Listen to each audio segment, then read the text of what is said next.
Particulate matter को differentiate किया जाता है फाइन और कोर्स पार्टिकल्स में। अभी हमने प्रीवियस फिगर में देखा है 314 फिगर नंबर में कि fine particles are of smaller size in the range of nanometre to fewer micrometers, जबकि coarse particles they range in the higher size of around 10 to 100 micrometers or so on, and it exceeds up to the maximum limit, जो कि अभी हमने थोड़ी देर पहले ही देखा है कि उसके लिए भी एक बाउंड्री लाइन सेट है. We have just discussed that in the previous slides. The primary तो इनका सोर्स ऑफ कोर्स पार्टिकल्स कहाँ से आते हैं? ये कोर्स पार्टिकल्स तो कहा जाता है कि जैसे एटमॉस्फेरिक गैसियस पोल्यूटेंट्स जो हैं उसको भी प्राइमरी और सेकेंडरी पोल्यूटेंट्स में डिसइंटीग्रेट किया जाता है. इसी तरह से सस्पेंडेड पार्टिकल्स के भी ओरिजिन प्राइमरी और सेकेंडरी बेसिस पे हो सकता है. Most coarse particles are primary, मतलब कि वो डायरेक्टली प्रोड्यूस हो रहे हैं, although they often begin their existence as even coarser matter. जो कि ये जो कोर्स पार्टिकल्स हैं इनका साइज उससे भी बड़ा होता है जब ये ओरिजिनेट होते हैं, since they originate chiefly from the disintegration of large pieces of matter. Minerals constitute one important type of course particulates in air. So, because many of the large particles in atmospheric dust, particularly in rural areas, originate as soil or rock, their elemental composition is similar to that of earth crust, और जिसमें aluminium, calcium, silicon, oxygen की high concentrations आती हैं. इसके अलावा इसमें calcium ions भी हो सकते हैं. तो ये दे constitute the mineral kind of coarse particles जो कि अर्थ क्रस्ट से, अर्थ की डिकम्पोजिशन से वहाँ से ओरिजिनेट हो रहे हैं. तो इसके अलावा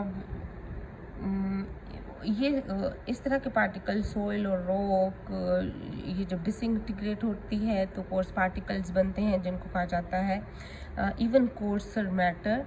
ये मज़ीद स्प्लिट होके course particles of the type of particulate matter में कन्वर्ट हो जाते हैं. Similarly, windstorms in deserts they sweep large amounts of fine sand into the air. Wind storms जो हैं ये भी फाइन सैंड जो कि ऐसी सैंड की वो कंपोजिशन जो जिसका साइज़ बहुत स्मॉल है, सैंड में उसका साइज़ बहुत स्मॉल है और उसको फाइन सैंड कहा जाता है, लेकिन still in the air this constitutes the course particles. So dust storms in Asia whose effect reach as far away as North America are increasing due to the continuing transformation of fertile land into desert as a consequence of global warming, deforestation and overgrazing. तो कहा जाता है कि dust storm जो Asia में होते थे और उनके अफेक्ट नॉर्थ अमेरिका तक अब मिल रहे हैं due to the transformation of fertile land into the deserts due to global warming, deforestation and overgrazing etcetera. The wind generates coarse particles by the mechanical disintegration of leaf litter. Mechanical disintegration of soil crust की basis पे भी इस तरह के elements in the form of coarse particles air में suspend कर रहे थे. तो विंड की वजह से coarse particles by the mechanical disintegrator that is also one of the source of coarse particles. Pollen release from plants also consist of coarse particles and this is the primary source. Wildfires and volcanic eruptions generate both fine and coarse particulate matters. Near and above oceans, the concentration of solid NaCl is very high since sea spray leaves sodium chloride particles airborne when the water evaporates. तो ये sodium chloride जो कि समंदर में है वो पानी की evaporation की वजह से वो भी kind of coarse particulate matter में फॉल करता है. Indeed, sea salt aerosols are by far the largest mass of primary particles in air, followed by soil dust and debris from natural fires. So sea salt aerosols are the largest mass of primary particles in air. Then comes soil dust and debris from natural fires. Although most coarse particulates originate with natural sources, human activities such as stone crushing in quarries and land cultivation results in particles of rock and topsoil being picked up by the wind.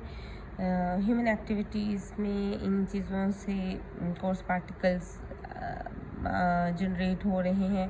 Coarse particles in many areas are basic, reflecting the calcium carbonate and other such salts in soils.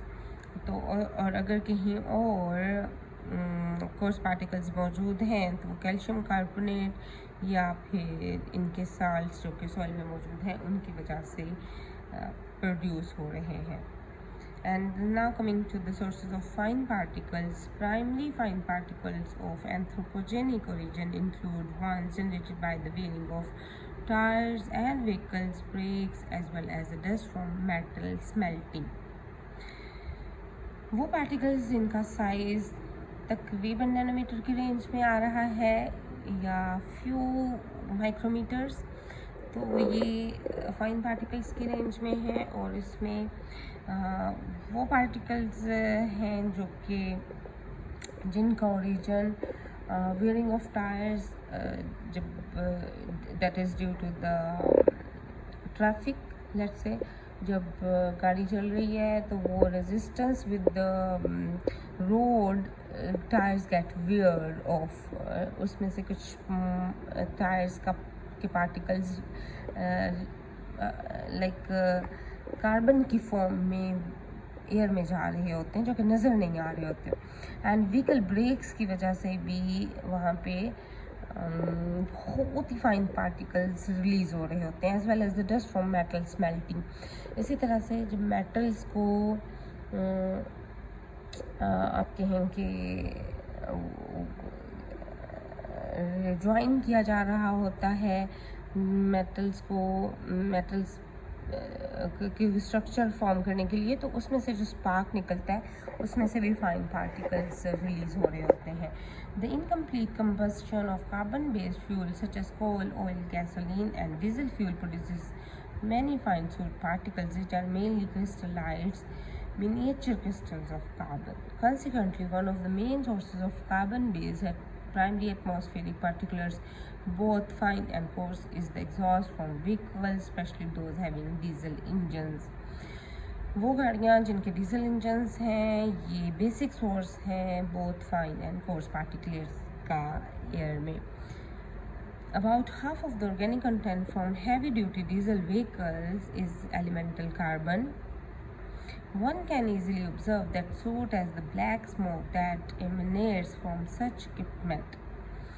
तो एक smoke की form में diesel vehicle से ये धुआं निकलता हुआ everyone can observe. Most carbon containing emissions from gasoline powered engines are composed of organic compounds rather than elemental carbon. तो गैसोलीन पावर्ड इंजन्स जो हैं इसमें से कार्बन कंटेनिंग एमिशंस तो हैं but they contain organic compounds rather than elemental carbon. जी, तो इसके साथ ही कहा जाता है कि कोर्स पार्टिकल्स रिजल्ट